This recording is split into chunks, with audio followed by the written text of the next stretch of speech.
Nou vriende, kan julle dit glo? 10 weke is verby. Die uur van gebedreeks maak vandag klaar. En my gebed hierdie hele tyd, vriende, is dat ek en jy regtig waar 'n hart soos Jesus sal kry. Vir alles dit kom by ons gebedstyd. Jy sien, hy is ons voorbeeld en ons het verlede week gesê en ons gaan vandag weer vir mekaar sê. Maar vriende, my gebed is so dat jy nie sal slaap soos die disippels nie. Dat jy elke dag sal waak en dat as jy nie bid nie, ons weet nou natuurlik, ons het al gepraat oor die feit as ons biddeloos bly, is dit sonde, maar as ek en jy nie bid nie, het ons mekaar Dinsdag aand by die gebedseminar gesê, dan mis ek en jy uit op die seën van gebedsverhoring. Want sien, want elkeen van ons wat vanoggend hierso sit, het al beleef hoe die Here vir my en vir jou deurgekom het. Ons kan daarvan getuig, amen. En dis die waarheid, Here. En verlede week het Johan met ons gesels oor voorbidding. Nou as jy nie verlede week hier was nie, hier's jou Crib Notes. Net 'n vinnige opvang. So uit met ons kom gesels oor hierdie Griekse woord. Voorbidding is entoexis. Nou entoexis is om namens iemand te praat, om namens iemand te vra of vir hulle op te tree. En in die konteks van gebed beteken dit ek is besig om iemand anders se versoek na die Here toe te neem. En hy het dit gekry natuurlik, hierdie woord entoexis is van die werkwoord, kan iemand daai werkwoord onthou? Entogano. Kan jy hom onthou? So entogano beteken dat wie pleit vir my en vir jou by die Vader? Jesus is ons voorbeeld en hy pleit vir my en vir jou. Dis waar die gedagte vandaan kom. So as dit by voorbidding kom wat Johan verlede week vir ons gesê het, dan wie is ons voorbeeld? Jesus is my en jou voorbeeld, vriende. En dit beteken al hou ek nie dalk van iemand nie. En ek weet daar, ek gaan nou dit weer noem, dat van ons gesukkel het daarmee, die mense waarmee ek gesels het, maar Paulus sê vir Timoteus, hy sê 1 Timoteus 2 vers 1, ek dring daarop aan dat daar in die eerste plek met wat? Met smeking, met voorbidding en met danksegging gebid moet word, vir wie? Alle mense. Vir alle mense. En hy het hom vasmaak in ons hart om te sê, al hou jy dalk nie van daardie persoon nie, en al is jy besig om nie heeltemal dieselfde gedagtetrand as hulle te hê nie, moet ons bid vir die regering. Hy het gesê ons moet bid vir ons vyande, dis die twee moeilikes, en dan is dit maklik om vir verlore mense te bid, maar ook vir ander gelowiges. En vandag kom ons nou by gebedsmoment nommer 9. Dis nou die makliker een van die twee, maar die moeilike ene. So dis eintlik 'n maklike moeilike ene. Ek gaan dit nou vir julle verduidelik, hoekom ek sê dis maklik, maar eintlik is dit moeilik, en dis persoonlike versoeke. Sien, ons kom by persoonlike versoeke vandag, en ons het gesels van intersessie verlede week, en hierdie ene staan meer bekend as petisie. So intersessie is ek neem iemand anders se gebede na die Here toe, maar petisie beteken om my persoonlike, my eie versoeke in gebed op te dra na die Here toe. En hier kom ek sê dis makliker, maar ook moeilik. Want sien, hier's 'n fyn lyn tussen ja, dis maklik en moeilik. Hoekom is dit maklik? Wel, vriende, wat's vir my en vir jou om ons persoonlike behoeftes na die Here toe neem, is eintlik baie natuurlik vir ons. Dit kom baie maklik vir ons. Hoekom? Want julle, wie is die belangrikste persoon van my kasteel? Ek. So vir my is dit mos nou maklik om dit te doen, is maklik om my persoonlike versoeke na die Here toe te bring. En nou sê jy vir myself, Jesus Kenneth, moenie so hard wees op jouself nie, jy's redelik okay. Want die woord sê vir my, dat Jesus, wanneer ons leer om te bid in Matteus 6 vers 11, sê vir ons, Here bid so, gee vir ons vandag ons daaglikse brood, so ek kan vir dit vra. Ek mag persoonlike versoeke na hom toe neem. En ek gaan sê, jy's reg. Jy kan ook dan vir my kom sê, maar Kenneth, moedig die Bybel nie dan vir my en vir jou aan om te bid nie, en ek gaan weer vir jou sê, jy's 100% reg, dit doen. Want dit is eintlik vir my en vir jou om ons persoonlike versoeke na die Here toe te neem, is baie voordelig vir ons. Dis baie voordelig vir ons in twee maniere. Nommer 1, dit sê, wys vir my en vir jou dat ons nie alleen is nie. Ons het 'n God, ons het 'n Vader wat vir ons lief is, hy wil vir ons help, hy wil vir ons omsien, en die tweede manier is, dit wys vir ons dat ek en jy eintlik afhanklik is van hom. Dit wys vir ons dat ons nog steeds nie op onsself kan staatmaak nie, en ons is afhanklik van die genade van die Here. En daarom wil ek graag vandag met julle kom gesels, vriende, oor hoe ons versoeke Want sien, ons kan absoluut ons versoeke na die Here toe neem, ons gaan dit vandag sien. Maar dit is, hoe moet ons persoonlike versoeke na die Here toe bring, wat belangrik is. En wat gebruik ek en jy om dit uit te vind? Ons gebruik die woord van God, waarop hierdie gemeente staan. So vriende, staan saam met my op, en dan verklaar ons die volgende saam, oor die woord waarin ons glo. Glishal, het jy my daar agter? Dankie, ek kan maar gaan na hom toe, want anders gaan ek hom soms hier so druk. Dit is my Bybel, sê agter my aan. Dit is my Bybel. Ek is wat dit sê ek is. Ek kan doen wat, ek het wat dit sê ek het. En ek kan doen wat dit sê ek kan doen. Met my mond bely ek. En met my hart glo ek dat Jesus die Here is. Amen.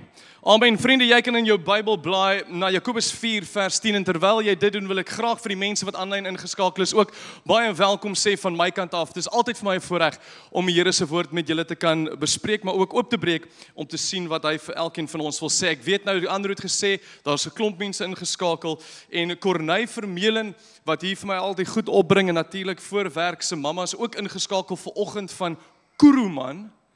Dis iewers daarbo, né? Dis Kuruman, hè? Nie Knafe nie.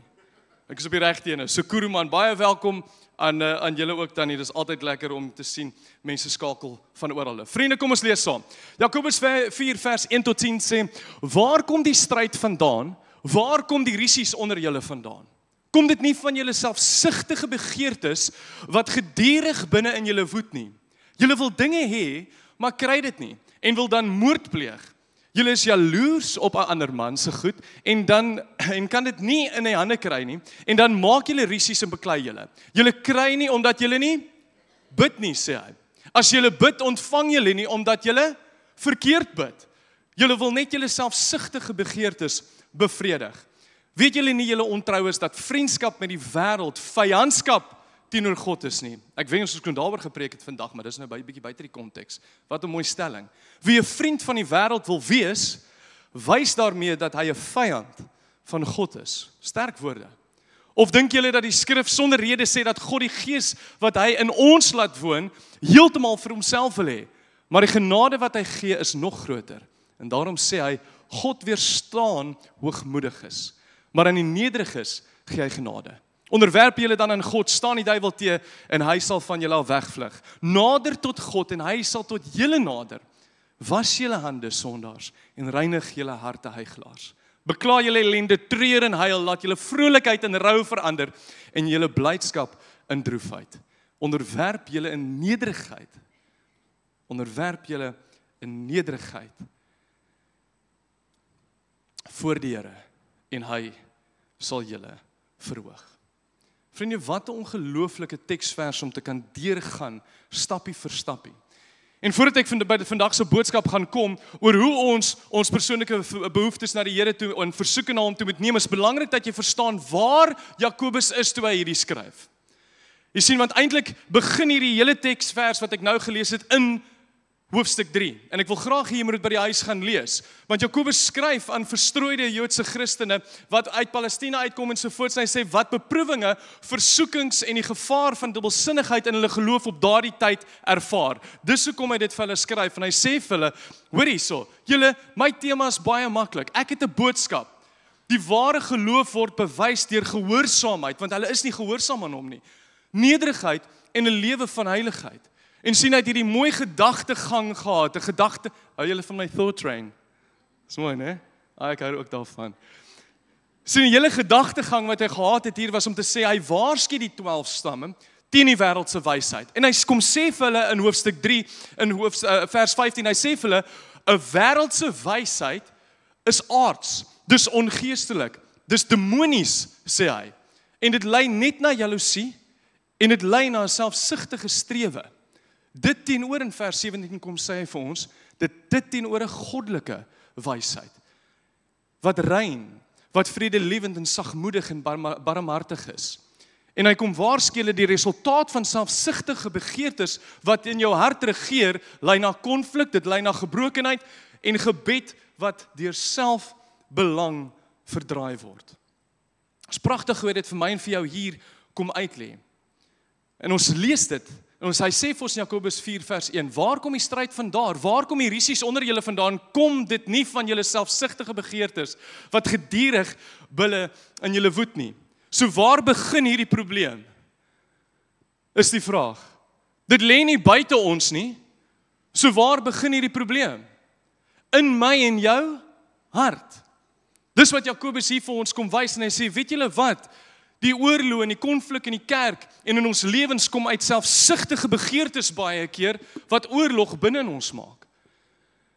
Ons lees verder in vers 3, as julle bid, ontvang julle nie omdat julle verkeerd bid. Julle wil net julle selfsugtige begeertes bevredig. En dis hoekom vriende ek gesê het, hierdie is die moeilike ene.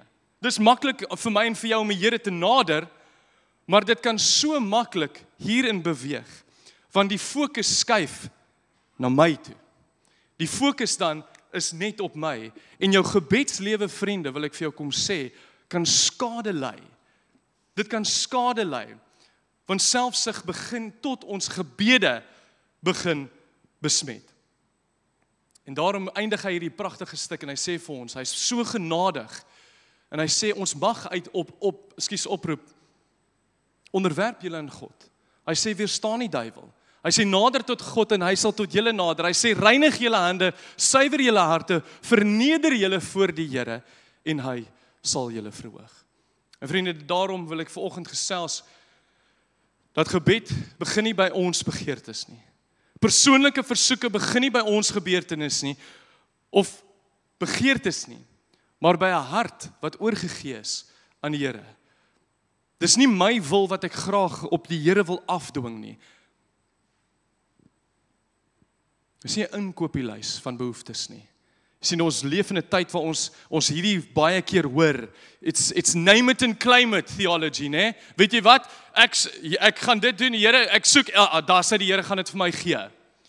Die probleem van hierdie so teologie, vriende, van name it and claim it is oor wie gaan dit? Oor wie gaan name it and claim it? Dit gaan weer oor myself. Dis alwaaroor dit gaan. Dit gaan glad nie oor wat die Here se wil in my lewe is nie. En persoonlike versoeke, vriende, is waar my en jou hart gevorm word. My trots word voor die troon gebreek en ek begin my lewe inrig volgens die Here se wil en nie volgens my eie nie. So, hoe moet ek en jy ons persoonlike versoeke na die Here te bring? Punt nommer 1, is jy reg vir hom? As jy skryf, is jy welkom om net te skryf. Punt nommer 1 is met vrymoedigheid. Met vrymoedigheid. Vriende, ek en jy kan met vrymoedigheid na die Here toe gaan. En ek word so herinner aan die 4 vriende wat gehoor het dat Jesus terugkom van Kapernaum af en hulle is besig en hulle hoor, yes, hy is hierso en hulle vat hulle verlamde vriend en hulle kom tot daar waar hy is, tot by die huis en hulle sien dat dit vol is. En wat maak hulle? Hulle loop tot bo op die dak en hulle gaan breek die dak oop en hulle laat hulle vriend af tot by die Here se voete. Vriende, sou julle vir gesê, hulle het vrymoedigheid gehad. Hulle was absoluut vrymoedig. Van myself sê voorbarig. Ek kan net indink, joh, is maar hoe ek ook sou wees. Want hulle het geglo, sonder om die uitkoms te kan sien, dat die Here sou kon deurkom. En die vraag wat ons al voorheen vir mekaar gevra het is God of Jesus 'n kom of 'n gaan Jesus? Is hy iemand wat sê kom of is hy sê gaan? Ek gaan nou nie daai ene doen nie, Johan, kom, gaan. Ons ken die boodskap, né? Maar Jesus sê vir ons, kom na my toe almal wat uitgeput en oorlaai is en ek sal julle rus gee. Hy sê die Gees en die bruid sê, kom. Reg, hy sê en elkeen wat dit hoor moet sê, kom. En elkeen wat dors het moet, kom. En elkeen wat die lewende water wil hê moet, kom, want dit is verniet. Maar daar is 'n voorwaarde. Daar is 'n voorwaarde as ek en jy ons persoonlike versoeke na die Here toe bring. En ons lees dit in 1 Johannes 5 vers 14. Hy sê, en nou kan ons met vrymoedigheid na God gaan, omdat hy ons gebede verhoor, as ons enigiets wat doen, volgens sy wil vra. Vriende, ek en jy kan absoluut met vrymoedigheid na die Here Jesus toe gaan. Maar dit moet volgens sy wil wees. En as ons gaan kyk na vrymoedigheid, vriende, net vinnig, is die Grieks peresia, dit beteken it's the freedom in speaking, unreservedness in speech. Dit is vrymoedigheid. Open, I can be frank without concealment. I don't need to hide anything. Without ambiguity. Daar's nie dubbelsinnigheid as dit kom by hierdie vrymoedigheid as ons na die Here toe gaan nie. Free and fearless. Maar gaan ons altyd kry, vriende, alles waarvoor ons vra. En dis waar die kruks inkom, vriende, van wat die wil van die Here is. Wie's ouers wat vandag hierso sit? Ons kan nie altyd onthou nie. Gee jy altyd vir jou kind alles wat hy wil hê, al weet jy dis verkeerd vir hom? Nee. En vriende, daar is tye waar jy gaan vra, maar die antwoord gaan nee wees. Maar ek en jy moet nog steeds die vrymoedigheid hê om na die Here toe te gaan. Bid volgens sy wil. En vriende, daar is, Matteus 7 vers 7 tot 8, sê vir my en vir jou, as dit kom by die vrymoedigheid, vra en vir julle sal gegee word. Soek en julle sal kry. Klop en vir julle sal oopgemaak word. En dan kom hy en herhaal daardie stelling en hy sê, want elkeen wat vra, ontvang, en elkeen wat soek, kry, en elkeen wat klop sal oopgemaak word. So vriende, hier is die Here Jesus, hy sê vir jou, kom, jy's welkom na my toe, jy kan absoluut vrymoedigheid neem om vir my te kom vra. 3 keer herhaal hy homself en hy nooi ons uit. So onthou, solank dit volgens sy wil is. Nou is die vraag toe ek dit nou beantwoord is, of toe ek my voorbereiding doen is, ons sê volgens die wil van God. Wat is die wil van God? As ek sê ek moet bid volgens die wil van God, wat is daardie wil? Want dit is 'n breë term as jy dink daaraan. Maar spesifiek as dit by gebed kom. Want as jy in die Nuwe Testament gaan lees, is daar 62 verwysings na gebed en die wil van God. 62 verwysings. Net vir interessantheidshalwe. Dis dilemma. Dit beteken what one wishes or is determined shall be done. Luister mooi. It's the purpose of God to bless mankind through Christ. That's the will of what God wishes to be done by us.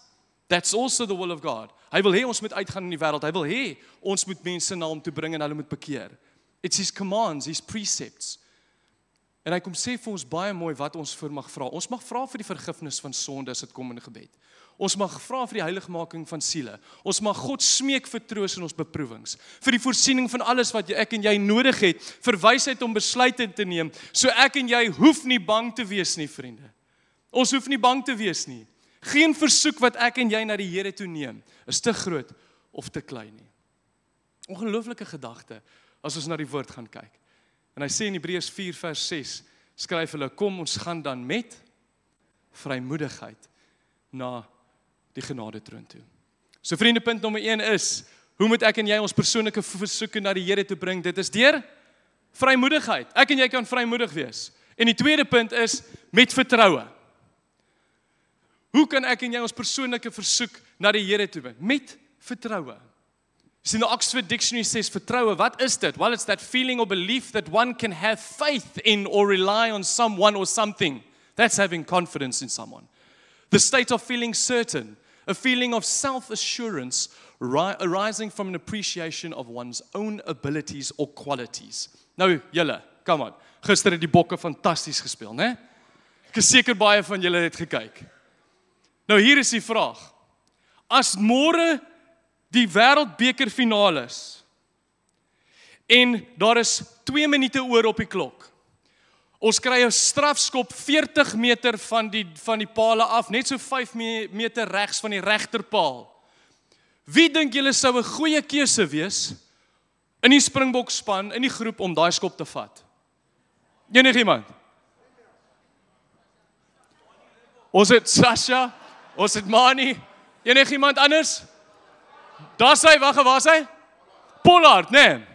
Ek dink baie van ons, al sê ons nou hierdie ouetjies het nou 'n goeie game gehad. Hulle het almal 'n goeie wedstryd gehad en yes, hulle is besig om goed te doen. Hulle is besig om nou goed te skop.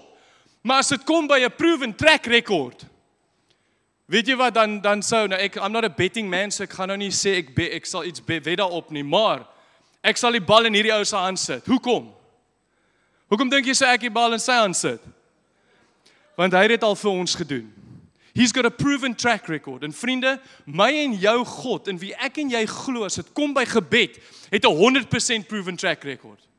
100% track record, wat ek en jy, as jy dit nou vergeet het, is nie die eerste Christene wat al ooit geleef het nie. En ons gaan nie die enigste Christene wees wat leef nie, maar ek en jy kan staat maak, as dit kom by ons gebede, dat ons kan staat maak op iemand wat altyd 100% reg is, as dit kom by sy wil. Ja, amen, vir myself, Kenneth. En vriende, Filippense vers 4 tot 6 tot 7 sê, moet oor niks besorg wees nie, maar maak in alles julle begeerd, deur gebed en smeking en met danksegging aan God bekend. Ons het al hierdie versie gelees. En die vrede van God, wat alle verstand te bowe gaan, sal oor julle harte en gedagtes die wag hou in Christus Jesus.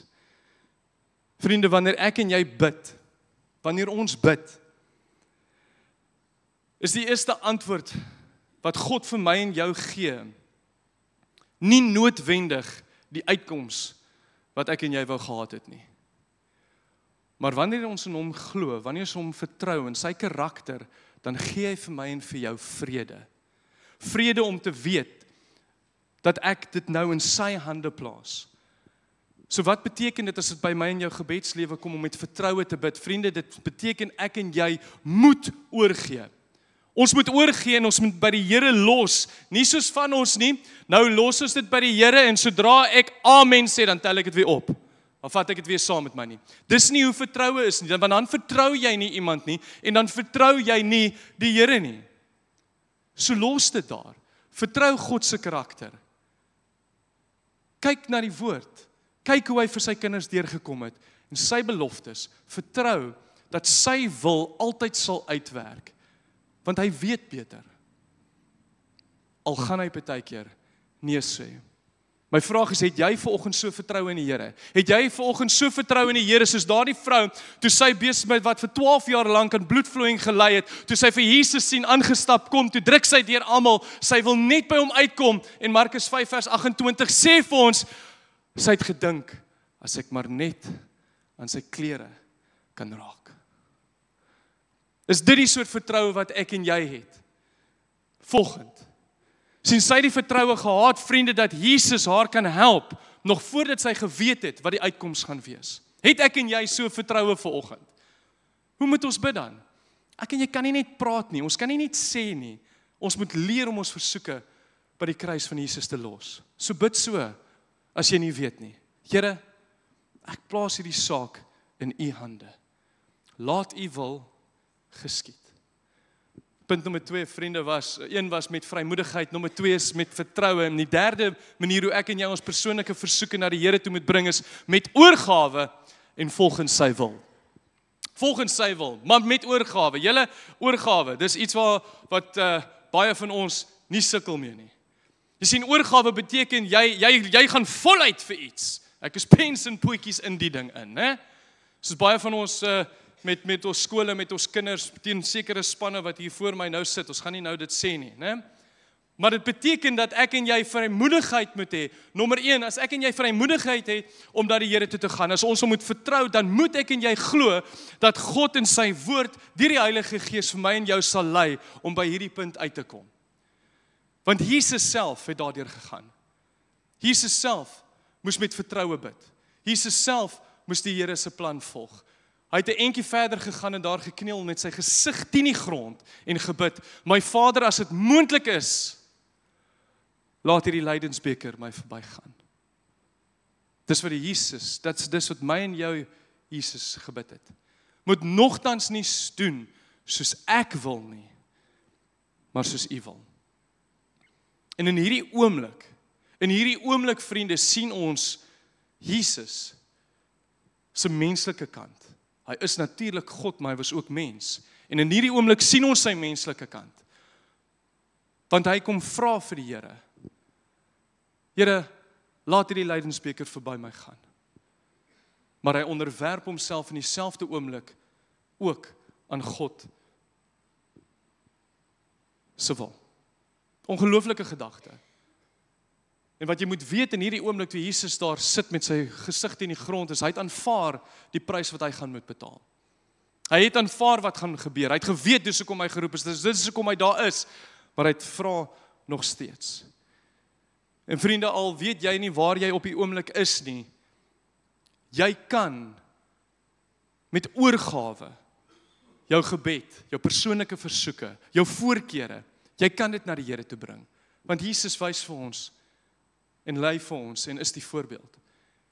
Solank onsself onderwerp aan sy wil. En solank jy onthou, hy gaan partykeer nee sê. Vraagie. As ons nou van ons kinders hier vat, jy het nou gesê daar's baie van ons wat ouers is. As ons nou uitstap en ons gaan haal al ons kinders en ons sê reg vanaand 8:00 gaan ons nou gou Blouberg toe en ons gaan nou lekker in die see swem. Dink julle ouers is 'n goeie plan, Enrico? Good plan? Take the kids, kom ons laat hulle swem in die see. Ons gaan net lekker daar voor sit. Wie sou sê is 'n goeie plan? Hoekom nie? Dis gevaarlik. Nee man, maar hulle sien dan so uit daarna tannie. Ons is so lekker. Okay, so dis gevaarlik. So eintlik wat ons mekaar sê is wanneer 'n ouer nee sê, dan is dit nie liefdeloos nie. Hoor julle jong kinders wat hier sit? Dis nie liefdeloos as jou ma of pa vir jou nee sê nie. Dit gaan partykeer gebeur want hulle wil jou beskerm. En partykeer vriende, ek wil hierdie punt duidelik maak is God gaan partykeer nie ja sê nie. Ons sien dit met Paulus in 2 Korintiërs 12 vers 7 tot 9 waar hy sê hy het 'n doring in sy vlees en hy bid 3 keer dat die Here daardie doring sal wegvat. 3 keer omdat sodat hy nie hoogmoedig sal word vir dit wat die Here vir hom openbaar het nie. Het dit gebeur? Nee. Hy is nie daarvan bevry nie, maar as ek en jy bid Here, U wil en nie myne nie, dan leer ons om op sy, ons sê altyd op sy agenda te wees, en nie op ons eie nie. Al gaan hy partykeer nee sê. Maar wat dan, as daar nie verlange antwoord kom nie, is die vraag. Kenneth, jy sê nou, partykeer gaan die Here nee sê, maar wat daarvan as daar lank nie 'n antwoord is nie? En dit bring my by my laaste punt, vriende. Hoe moet ons versoeke na die Here toe bring? Met volharding. Ek en jy moet met volharding bid, vriende, want sy tydsberekening is nie myne en joune nie. En hy weet wat beter is, en daarom in Lukas 18 kom vertel Jesus vir ons hierdie pragtige gelykenis. Hy sê, Jesus het vir hulle 'n gelykenis vertel om duidelik te maak dat 'n mens altyd moet aanhou bid sonder om moedeloos te word. Sonder om moedeloos te word. En hierdie gelykenis is 'n pragtige een, is van hierdie regter, en hy het glad nie van mense gehou nie, en hy het geen agting gehad vir God nie, niks nie. So hy het nie omgegee wat hy doen en wat hy sê nie. Maar hier is hierdie weduwee. Sy is knaand, en sy irriteer hom, en sy is elke dag daar om hom te vra om hom te help, of haar te help met 'n regsaak, en dit hou nie op nie. Sy raak nie moedeloos nie. En dan sê die volgende woorde in die gelykenis, maar aangesien hierdie weduwee so aanhou om my lastig te val, sal ek haar in haar regsaak, luister mooi, in haar regsaak help, anders kom klap sy my op die ouend ook nog. Nou vriende, ek en jy kan iets van hierdie vrou leer, nie die klapdeel nie. Right? Ek en jy kan iets by hierdie vrou kom leer, as ek en jy bid. Ek en jy kan ons persoonlike versoeker herhaaldelik en sonder moedeloosheid na die Here toe vat. Hoekom? Wel vriende, al word jou gebed nie onmiddellik beantwoord nie, God is nie doof nie. Hy is nie doof nie. As hy alomteenwoordig is, dan hoor hy elkeen van ons gebede. En hy wil hê in daardie oomblik is daar dalk 'n tydjie vir hom om saam met jou te werk, om jou te laat groei in jou geloof. Dalk wil hy hê jy moet op hom vertrou en nie op die wêreld en wat die wêreld vir jou gaan sê of wat elke ander persoon vir jou gaan sê nie. Dalk is dit tyd dat jy in sy woord kom en sy beloftes begin vertrou. En wat dit vir my en vir jou in gebed beteken is, dit gee vir my en vir jou oomblik om onsself en ons geloof te anker in die Here se karakter. Dit wys vir my en vir jou hoe afhanklik ons van hom af is. Die orkes, julle kan maar opkom. Vriende, dit wys vir my en vir jou dat my en jou persoonlike gebede nie net 'n kits ATM is nie. Dis nie dat ek net gaan en ek onttrek en onttrek nie. Die Here wil met my en jou verhouding hê.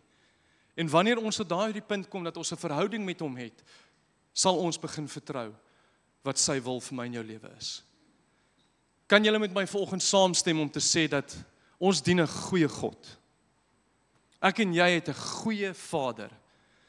Want Matteus 7 vers 9 het gesê, hy gee nie klippe vir sy kinders as hulle vir brood vra nie. Sien vriende, ons gebede is nooit te vergeefs nie. Is nooit te vergeefs nie, selfs wanneer God se antwoord nee is of wag is. Hy is steeds die meester van ons lewens. Hy ken nog steeds die plan vir my en jou lewe. En gebed, vriende, is nie 'n pad, maar somme net na antwoorde toe nie. Dit is 'n pad na God self toe. Dit is 'n pad na Jesus toe, wat die weg en die waarheid is. En hy stel vir my en vir jou die voorbeeld van hoe 'n bidder moet lyk. In Romeine 12 vers 12 sê dit, verbly julle in die hoop, staan vas in verdrukking en volhard in gebed.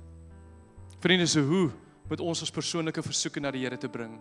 Bring dit met vrymoedigheid na die kruis toe, vriende, met vertroue in God en wie hy is, met oorgawe en volgens sy wil en met volharding.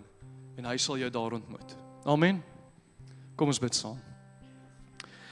Here, dankie vir die voorreg wat ons het om na u woorde te kan kom en te kan sien wat dit beteken om ons persoonlike versoeke na u te kan bring. En Here, vandag en vanoggend waar ons hier sit, of mense wat aanlyn ingeskakel is daar moontlik mense wat al blank bid, Here, vir 'n uitkoms uit 'n situasie uit. En Here, my gebed is dat u hulle vandag sal ontmoet daar waar hulle is en hulle sal dit besef dat partykeer gaan nie antwoord nee wees. Here, maar u tydsberekening is waarvoor ons wag. Maar in daardie tyd waar ons moet wag, Here, bid ek dat elke persoon sal besef dat ons nog steeds met vrymoedigheid na u toe kan kom. Want Here, u nooi ons in. U sê vir ons, kom na my toe as jy moeg en oorlaai is. Kom na my toe as jy probleme het. Kom na my toe as daar huweliksprobleme is, probleme met my kinders is. Here, want u wil vir ons daardie vertroue laat koester in ons hart om te besef dat ons nie op ons eie insigte kan staatmaak nie. Slegs op u. En dis waar ons moet begin, Here. Ek bid dat mense vanoggend hulle harte sal oorgee. Here, dat hulle harte sal toeganklik maak vir dit wat u deur u woord vir ons wil sê. En deur Jesus, u seun, wat vir ons 'n voorbeeld kom stel het. Dankie vir die liefde en dankie vir die genade. Amen.